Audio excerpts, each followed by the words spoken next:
Hello, everyone. Welcome back to another episode of AKP Sports Talk. As always, I'm Ari here with Korea.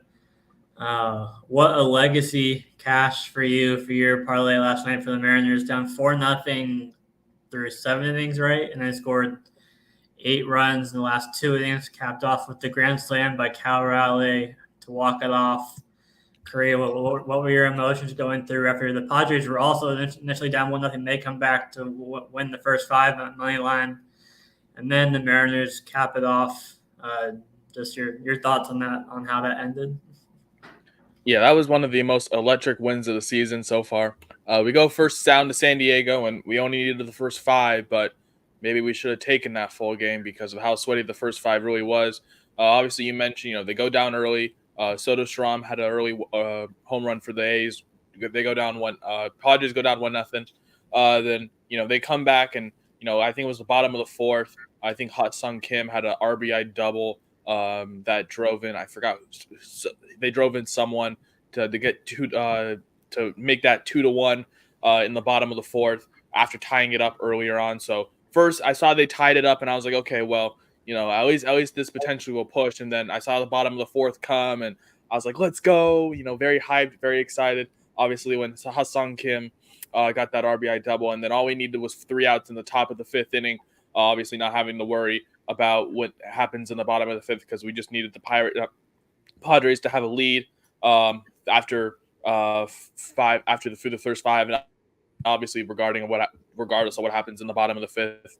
And obviously Dylan Cease did his job. He got 3 outs in the top of the fifth, so that was definitely a electric first five, but not as electric as the Mariners. Well, let me tell you that one. Obviously, if you did not see that finish, obviously the Mariners were down 4-0. Their offense could not do anything yesterday. Their offense was stalled by Eric Fede. Obviously, Ari, we talked about how this is going to be a pitcher's duel, and it was. Throughout that first five, no runs coming from either side, no hits really coming from either side. And then the White Sox pretty much were the first team to draw the first blood. Luis Robert, future Seattle Mariner, had a 2-run bomb that soared into left field. And, that's when I started to get a little nervous. And then I saw another bomb, and then I saw Corey Julks of all people. Hit a solo shot, and that's when I was like, well, I don't know how this plus money parlay is hidden. And then all of a sudden, I said, oh, wait, the bullpen for the White Sox hasn't come in yet. Why am I worrying? I should not be worrying until the White Sox bullpen comes in. And the White Sox bullpen came in, and Ari, I told you yesterday. I said, just wait for the White Sox bullpen to come in. I didn't care what Eric Fede had a great masterclass against us. We just wanted the bullpen, and the bullpen came in and stunk it up. It was a complete disaster class for the White Sox. I saw that broadcast booth for the White Sox. They were crawling and begging for forgiveness and all their well, I don't know what to tell you. That parlay was definitely the winner there. I saw that go all the way down. I think all the way down to minus 105 right before first pitch almost. So that was definitely a little bit of a sweat considering how much juice was on those two teams throughout the day. So that was an electric winner right there. Padres first five. Was hoping for the push at least when they were down 1-0, and then they get a 2-1 lead heading into the fifth. Obviously, they went out the full game 6-1. So the full game money line maybe was a safer bet. I just didn't have to worry about the Padres bullpen.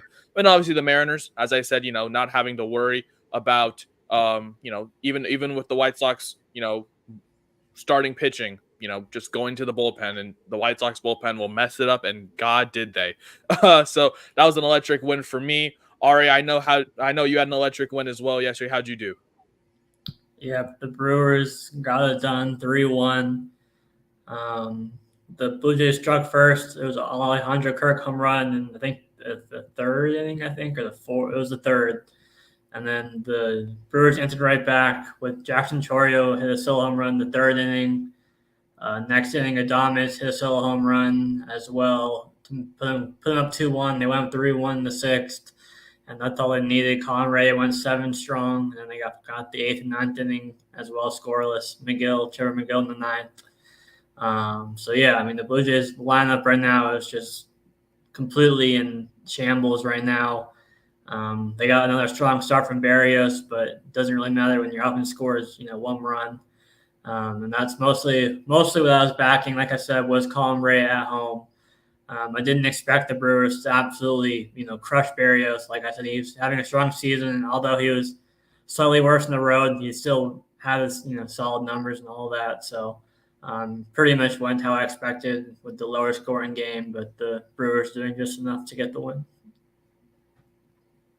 I mean, like I said yesterday, I know we were both on the Brewers personally, so I definitely was a fan to see the Brewers get that full game money line win. Definitely, backing Colin Ray at home. We went 7 innings strong, and obviously the Brewers bullpen, is capable enough to do anything against an anemic Blue Jays offense that is here sometimes, gone other times. We talked about how the Blue Jays had a 25 game or whatever how long it was streak of not scoring a run in the first inning. So a lot of Blue Jay nerfies were bet during that time, and it took a game against the Oakland A's to end that series. So definitely backing the Brewers full game was definitely the right move for us as well, and that is what we call Ari. Unfortunately, I forgot mine, but next time we'll get it out. Bring out the brooms. Obviously, it's a nice 2-0, 3-0 day for us, so that's what we want to keep continuing from yesterday into today. And I got 3 picks myself. I know you see the teams, and I know you're like, Korea, why are you backing these teams? Why are you backing these teams? Let me understand. Let me explain. First, we're going to go with the Nationals money line, minus 105. Ari, I know you're going to get into that one in a little bit, so I'll save a lot for you, but we are just backing the better team in this spot, the Nationals, on the road against the Tigers. And yes, Kenta Maeda is a little bit better at home, but we're mostly backing Mitchell Parker, who has a great matchup here. The Tigers can't really hit lefties. Mitchell Parker is one of the better lefties, not only in baseball right now, I'd say, but for the Nationals. Look, it's just a great look for them, and we're getting them at a small underdog at minus 105. I think it's a great look. I was going to see what the plus 1.5 is, but I think the Nats definitely win this game. Even with the wind blowing in, obviously making a good look for the under. I just want to back the better team in the spot. So we're getting them at minus 105. I think that's a great look. So I'm backing the Nats money line, full game minus 105. And I know we're seeing the A's money line at plus 136. And you're like, Korea, why are you backing the A's here? Let me explain. This is a great system here, plus 136 with JP Sears on the mound. We're fading Randy Vasquez, okay? I don't know why the A's are plus 136 against Randy Vasquez. No one should be any near plus 130 anything against Randy Vasquez. That guy stinks, okay? And the Padres, they can't hit lefties that well, especially Luis Arias, who is their one guy who they want to get on base all the time. He can't hit lefties. And JP Sears, one of the better throwing lefties in this A's rotation. I think he comes back and bounce back. And we saw how close the A's made it yesterday. And yesterday's game should not have been that close. Considering, I was fading Joey Estes, and it didn't take until the 6th inning until for the Padres to really get anything going. But today is the day we back the A's, and you don't really back the A's too much until you see the day that they have the great system and they have great value on them. So I don't know why the A's are at plus 136 against Randy Vasquez. So we're just going to take it here. And if it gets to the bullpens, I am completely fine with backing Mason Miller 100% of the time. So we're going to take the A's money line here at plus 136, just a little sprinkle. If you want to play a little bit more safe, I do like the plus 1.5, but I'm being a little bold today. I'm taking the A's money line at plus 136. I think they get the win here. We talk about how JP Sears, one of the better lefties for this A's rotation. The Padres, they do struggle more against lefties than they do righties, especially, guys like Luis Arias who can't really hit lefties as well, and Randy Vasquez, that guy sucks. Okay. That guy stinks. I don't know why he's getting any kind of significant value at home against the A's. So I think the line here is just more of a mismatch line, and I think this should be closer to a pick 'em. But the fact that we're getting the A's at significant plus value, it's worth a sprinkle. So I'm taking the A's here at plus 136. And then my final pick of the day, we're going up to Minnesota, and we're taking the Rockies and Twins here. We're taking that over 8. It's a little bit juiced because I know that went up to 8.5, but I do like it at over 8. You can take it at 8.5 as well if that 8.5 does. If that line does shift a little more for over 8, but right now it's at minus 130 on DraftKings. If that line does get a little bit higher, maybe toward the 140 range, you can take that over 8.5 as well. But I like the over 8 for now in this matchup, and we're taking this over 8. It's just we're fading the two pitchers here. For the Rockies, they do got Cal Quantrill, and usually I like backing him on the road, because of the fact that he's away from Coors, but I don't like him today because he's going up against a familiar face. Obviously, when he was a member of the Cleveland Guardians last year before he signed that deal to go to Colorado, he's pitched against this Minnesota Twins team before, and they know how to hit him. Obviously, hitting 254 against him.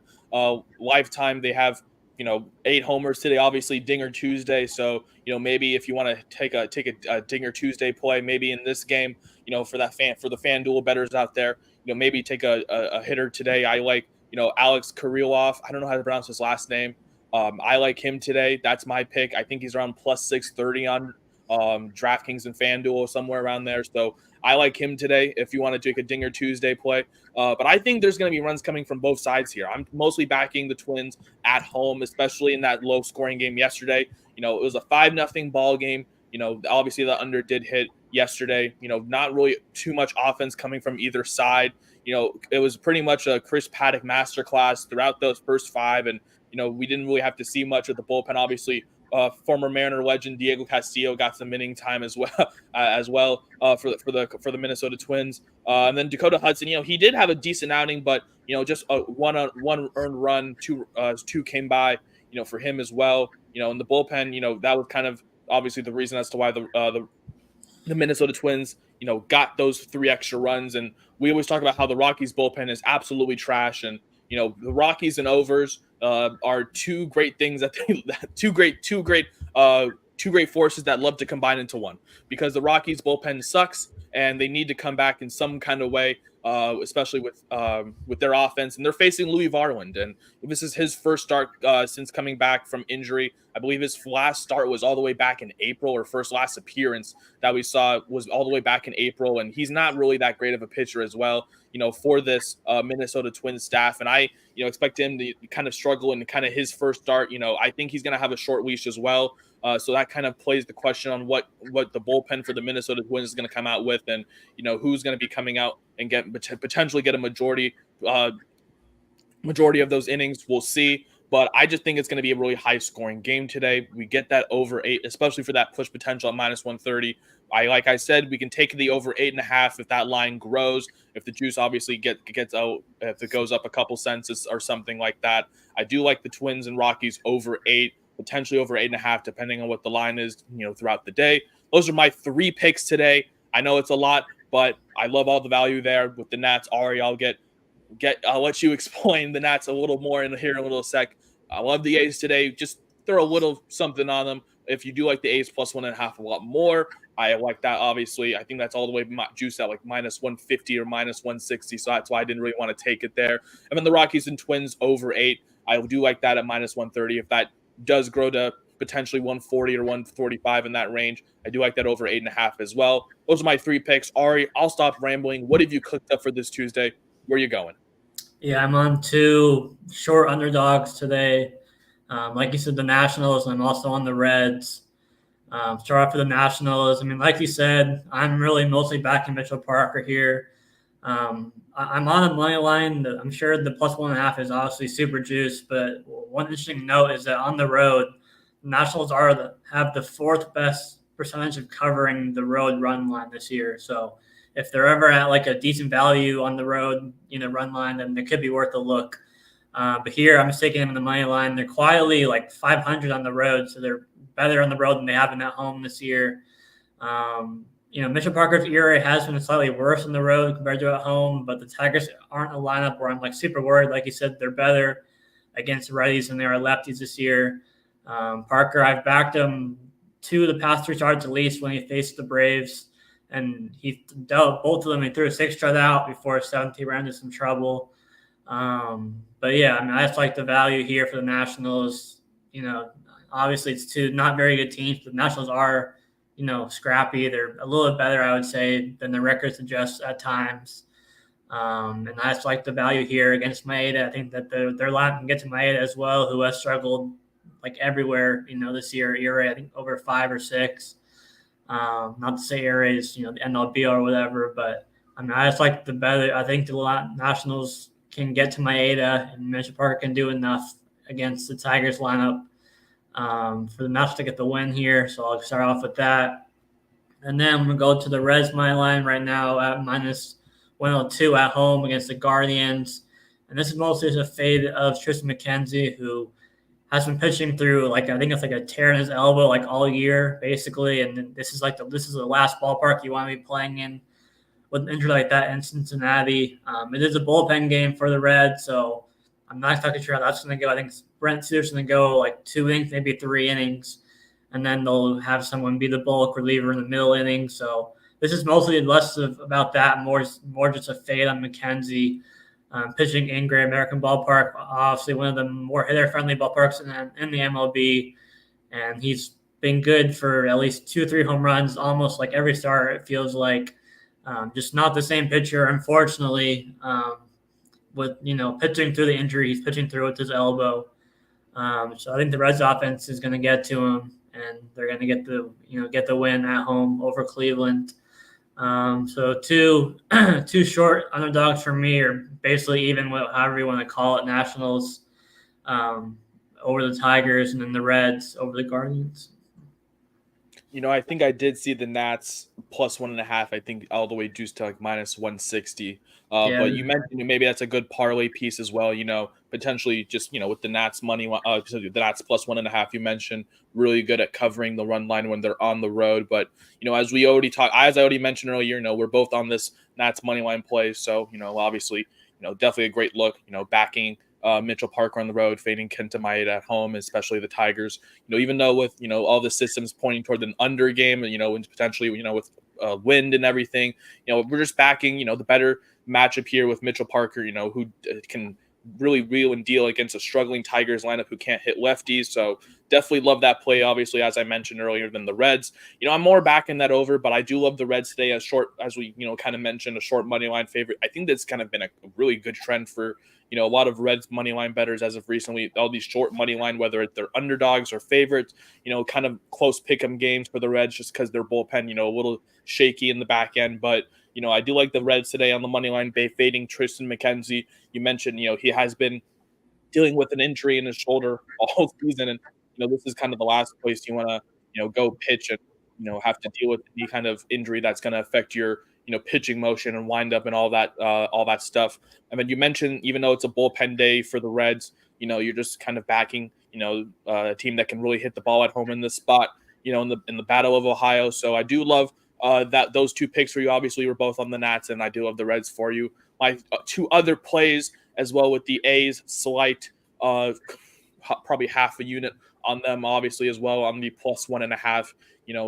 As obviously a lot more considerable unit on there. And then obviously with the Rockies and Twins over 8, if that climbs up to over 8.5, I will take it there as well. Obviously, those are my 3 picks, Ari's 2 picks. You can find all of these picks and this video on our Twitter below, AKP Sports Talk. That is our Twitter. You can find this full video and our picks, obviously, throughout the week and continuing on. But that's going to do it for this episode of AKP Sports Talk. That's Ari. I'm Karina. And don't forget, we got Game 3 coming soon. Obviously, Game 3 of the NBA Finals in Dallas. Tomorrow, we got some picks coming up potentially. But that is Ari. Obviously, I'm Korea. It's Wednesday. Game 3 is Wednesday. Yeah. Isn't tomorrow Wednesday? Oh, wait. Today's Tuesday. Yeah, sure. It's early for us, guys. It's early for us too, guys. But that's Ari. I'm Korea. Win some money, guys. And we will see you tomorrow.